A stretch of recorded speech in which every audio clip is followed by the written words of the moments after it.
the Bear is brought to you by Prize Picks and the Game Time app. And welcome into Poke the Bear, presented by Prize Picks. Go use that promo code CLNS to get up to $100 cash back on that first deposit. And we're presented by Game Time. Go use that promo code CLNS to get $20 off that first purchase. Terms apply. I am Evan Marinofsky, back with Conor Ryan.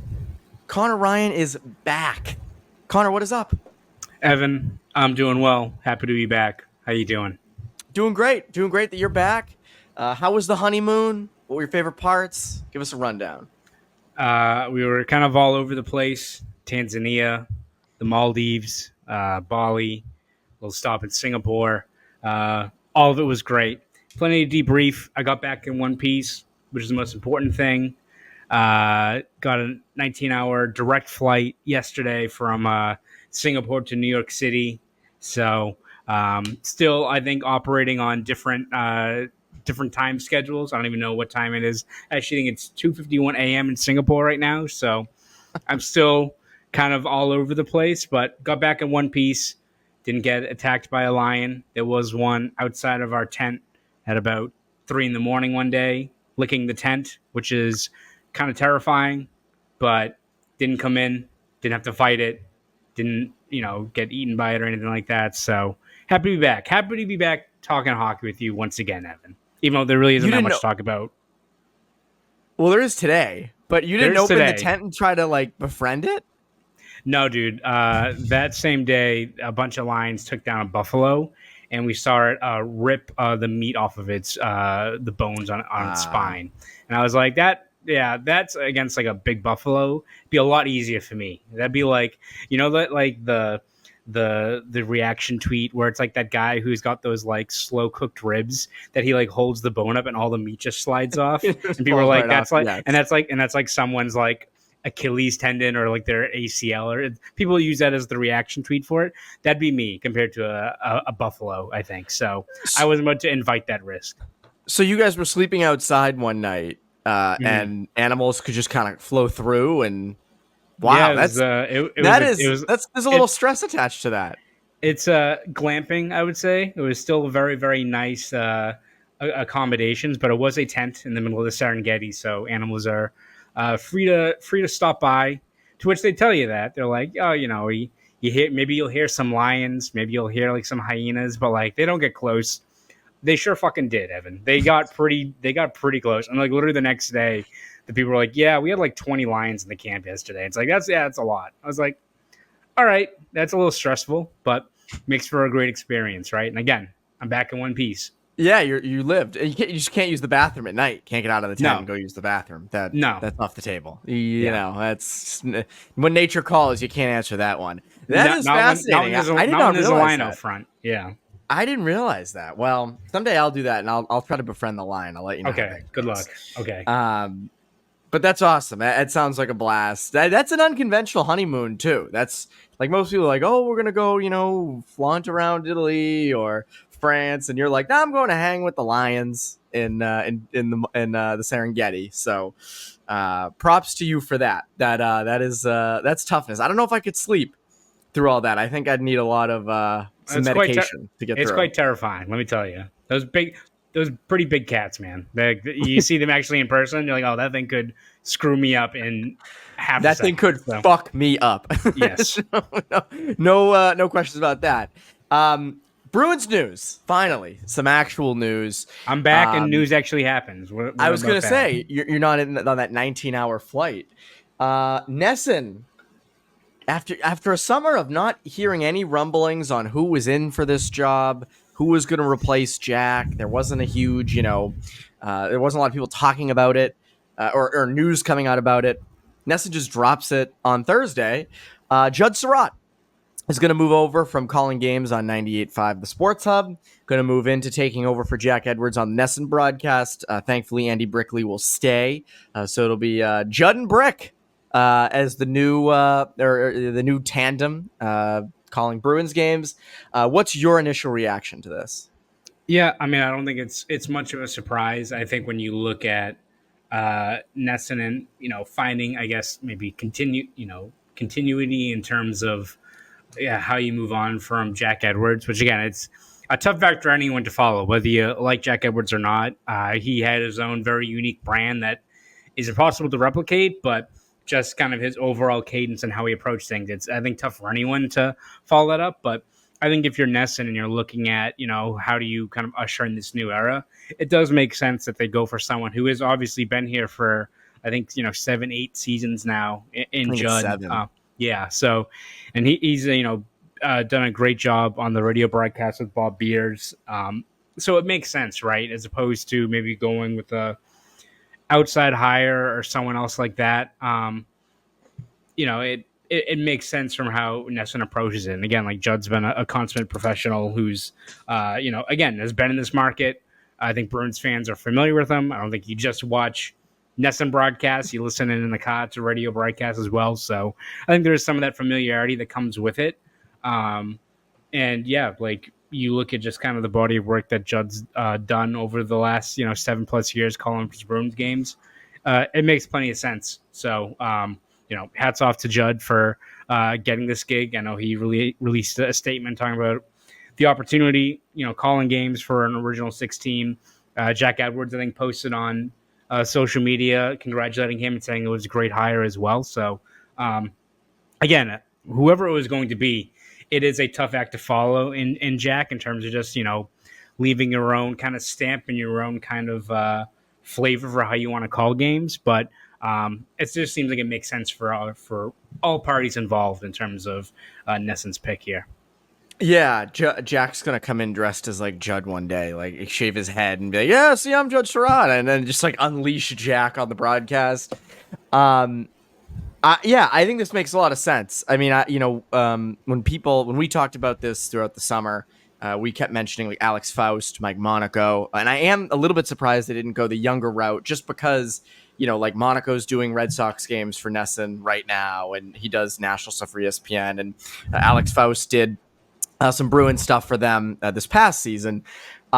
But there's no question Judd Sirot is qualified for this job. I mean, again, 7 years as a radio voice of the Bruins, was the host and fill-in play-by-play announcer for the Blackhawks on WGN, spent 12 seasons as the play-by-play guy for the Chicago Wolves in the AHL. This is someone who has done their time. And I think that's one thing with a lot of these play-by-play broadcasters, you have to do a lot of time in the minor leagues or, independent, whatever it is. You have to do a lot of time before you even sniff the professional ranks. And sometimes you have a younger person like a Faust or a Monaco break in. And I think you're seeing that a little bit more now with just social media being as big as it is. But Sirot is qualified. He knows the market well. He's been here for 7 years. I've seen some people unhappy with this on Twitter. I think they wanted someone younger. The tough thing about feeling like taking over for Jack, I think the biggest thing is, there's going to be an adjustment period. You're going to for people who don't listen on radio, this is a new voice. They're going to think he stinks at first. And that's not because Judd stinks. Judd is a very good play-by-play guy. It's just that it's someone different. And it takes a while. I mean, people took a long time to warm up to Don Orsillo. People are still warming up to Dave O'Brien. People forget that Don Orsillo's first years, people were like, this guy is a little different. And even if Don Orsillo is a revered figure for Red Sox broadcast, people, wish he was back.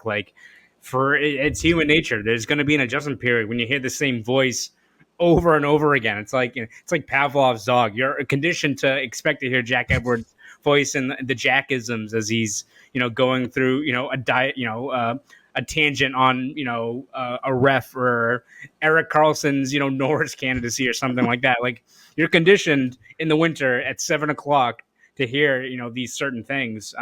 So I think whoever it was going to be, as you said, it was going to be an adjustment period. Yeah, and I also, again, I don't think you're going to get a lot of that with Judd. I don't think Judd is going to come out of the gates being like, who is it? Cuts a WWE promo. He's just Macho Man Randy Savage. Or he's just ripping on Mo Sider from the Red Wings, or being like, the Iser plan is a hoax. I don't think we're going to hear any of that.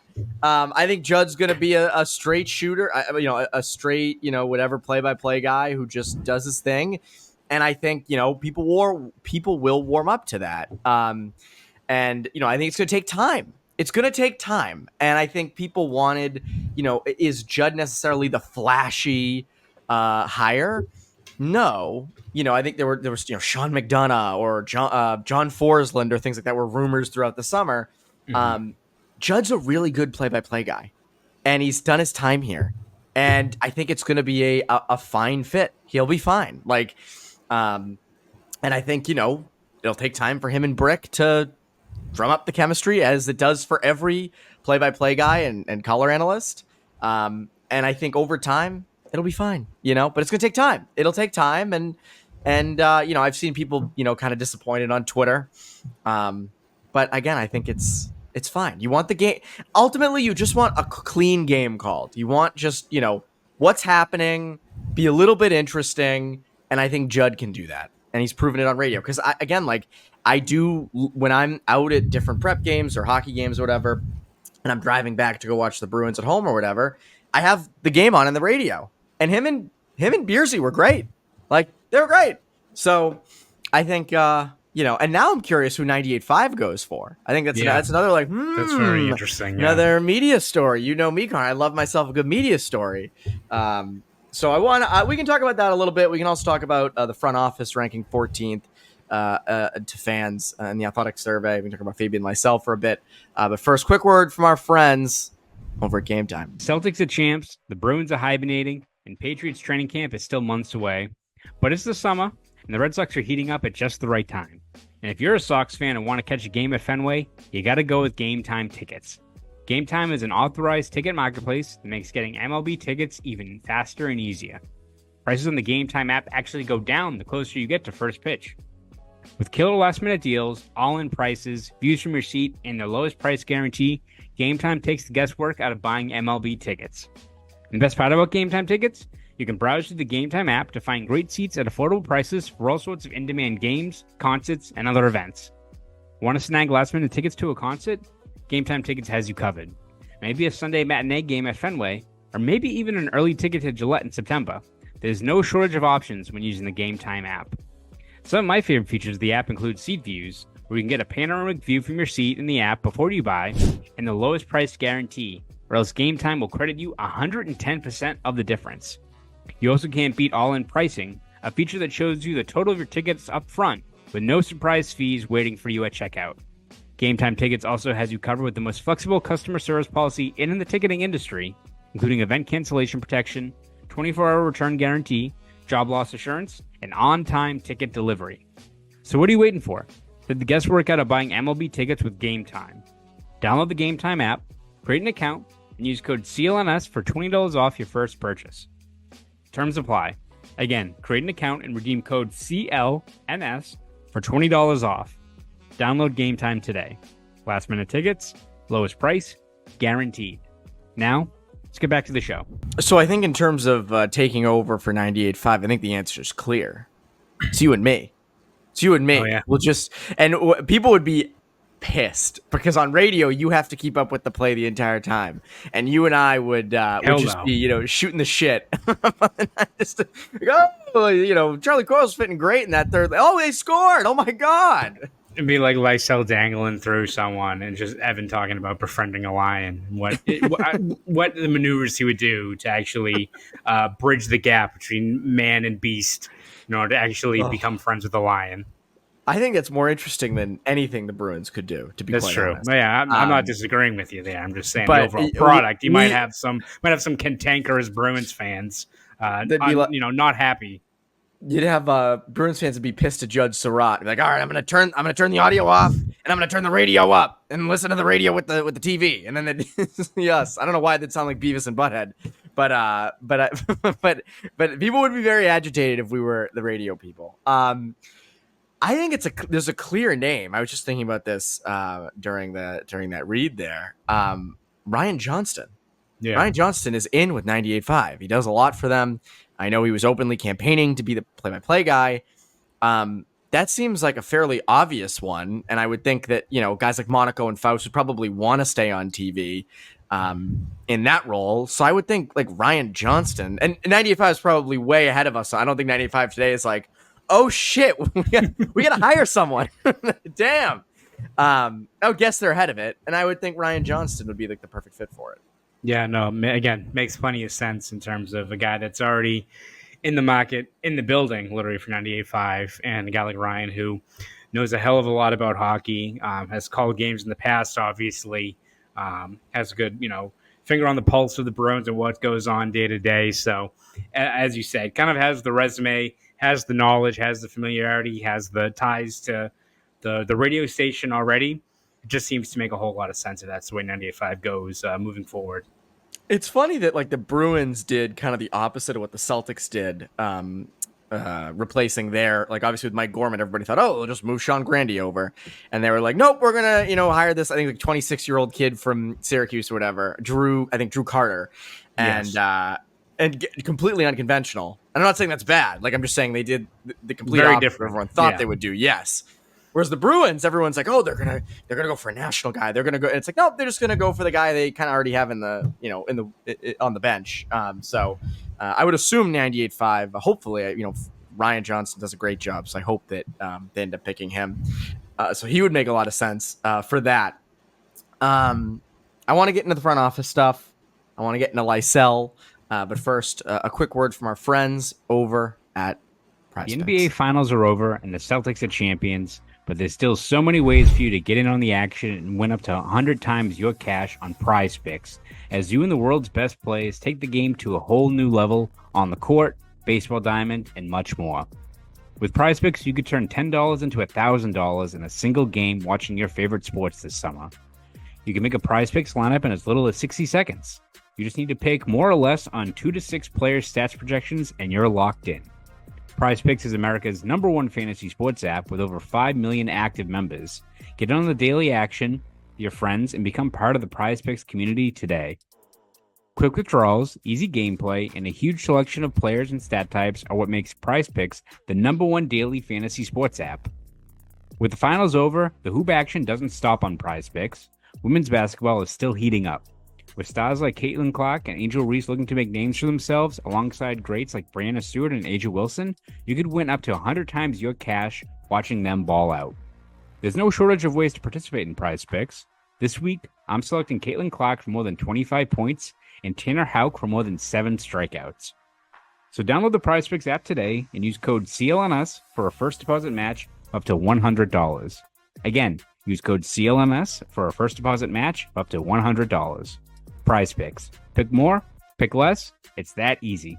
Now, let's get back to the show. So, in an athletic fan survey that came out earlier this week, the Bruins ranked 14th in front office trust, and fans being trustworthy or trusting of the front office. I guess I can't speak. I'm thinking too much about Lions and Tigers, and now Makes it's sense. on my mind. Now it's on my mind. I'm kind of jealous. I'll be honest. Like, that should have been me there. I should have, opened the thing and said, hey, Lion, and we could have been friends and all that. I think it would have worked out great. But the Bruins luck. ranked 14. Yeah, I would need good luck. Bruins ranked 14th, though, in that front office survey. Bruins fans obviously way more critical of for the team than opposing fans, but that was the case, I think, for a lot of the teams.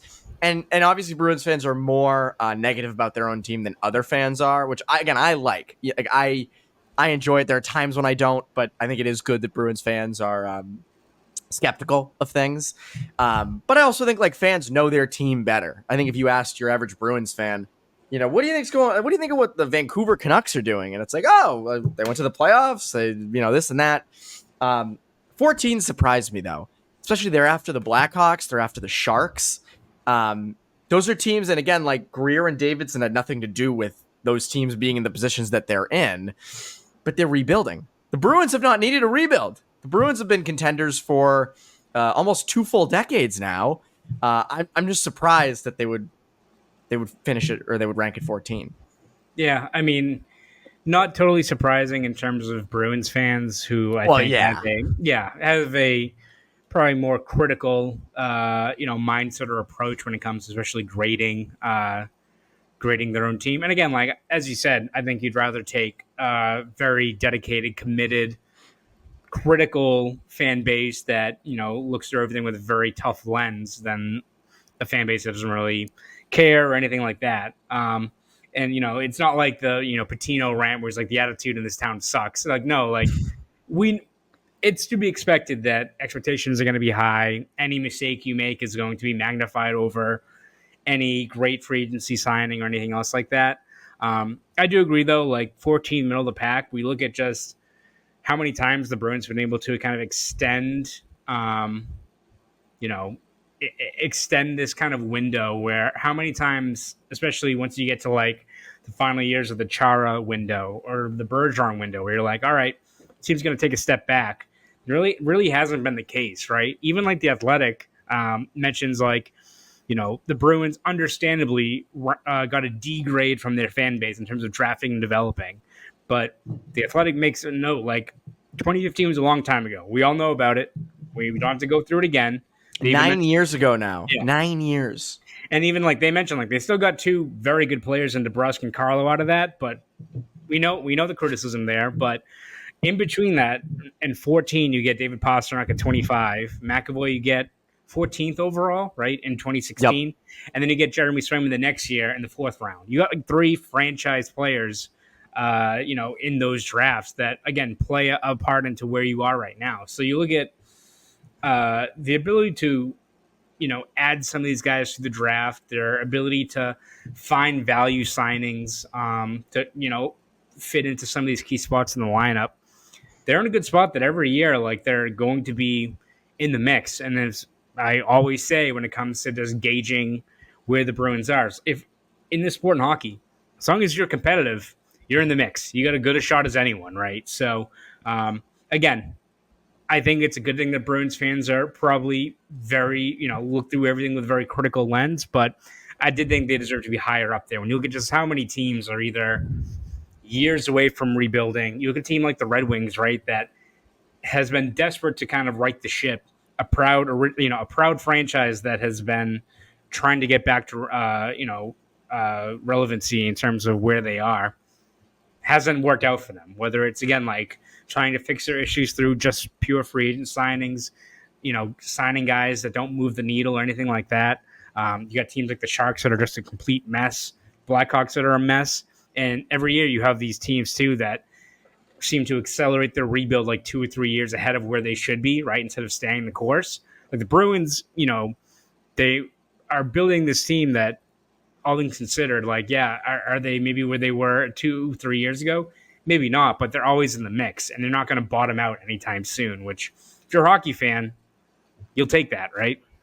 Well, the other thing is that, I think there's a criticism with the Bruins of they have not won a cup since 2011. They should have won others. And we've said this. I mean, like that core. Yes.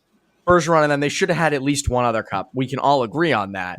But like, again, I like Sweeney, that front office, I think last year, memory, I don't have the story in front of me, but I think they were ranked 19th last year. Was it 19th? Yes, they were 19th, yeah. And that comes right after putting together a season where they're the best team in hockey. And that wasn't the front office's fault that they completely shit the bed in the first round. Like, again, that's the thing where it's like, yes, there's the 2015 draft. Yes, there was the inability to find a good right winger for David Krejci earlier on. I get that, but in the last like 4 or 5 years, they've done pretty well. Like they've drafted pretty well. Lowry is panning out. Patra's panning out. We'll talk about Fabian Lysell in a bit. Obviously, there's a lot more that he has to give. You look at last offseason, the Moneyball Bruins. And so, again, like that's where I in terms of just consistent contention, they're in it. To me, they should be in the top 10. I know it's a fan survey. This isn't the end-all, be-all. But I do think they are worthy of being in the top 10. And so I was surprised with that. I think the Red Wings went from like 6th last year to like bottom 10 this year. So I think fans are starting to understand like, oh, this Yzer plan, the light at the end of the tunnel is not sunlight. I don't know what it is, but it ain't good times. So there is that. I mentioned Fabian Lysell. Lysell is a very interesting case. One of the big storylines coming up in camp. What are you looking for out of that? I know we've talked about this quite a bit, but what are you expecting? Yeah, I mean, I think expectations have to be high for a guy that it does seem like the opportunity is there that if he showcases his skill set, which I think has been well established, right? Like we know what he can provide, especially in the offensive side of the game. There should be a chance for him to enter the regular season in a spot, whether it's on the third line or hell, like a top 6 spot could be available if, things pan out. Like the Bruins, they do have contingency plans, right? You could bump up Frederick next to like a Marchand Coyle line. You could bump up a guy like Morgan Geekie. But I just think you look at Lysell and his skating ability, his one-on-one play, all those things. He has a great opportunity in front of him. I think it all just comes down to what he can, provide and showcase his stuff for. Like, again, is he going to be a DeBrusque where he was last year, where again, like the scoring's up and down, but he was a really solid two-way player?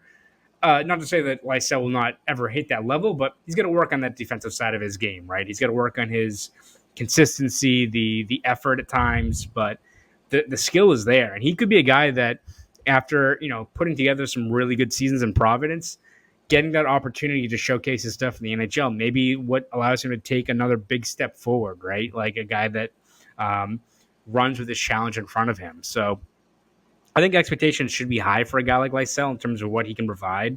There's going to be growing pains, right? Like I'm not saying the guy's going to make the team out of the preseason. He's going to be a 50-point guy. He's got to work on parts of his game. There's going to be kind of like with Patra.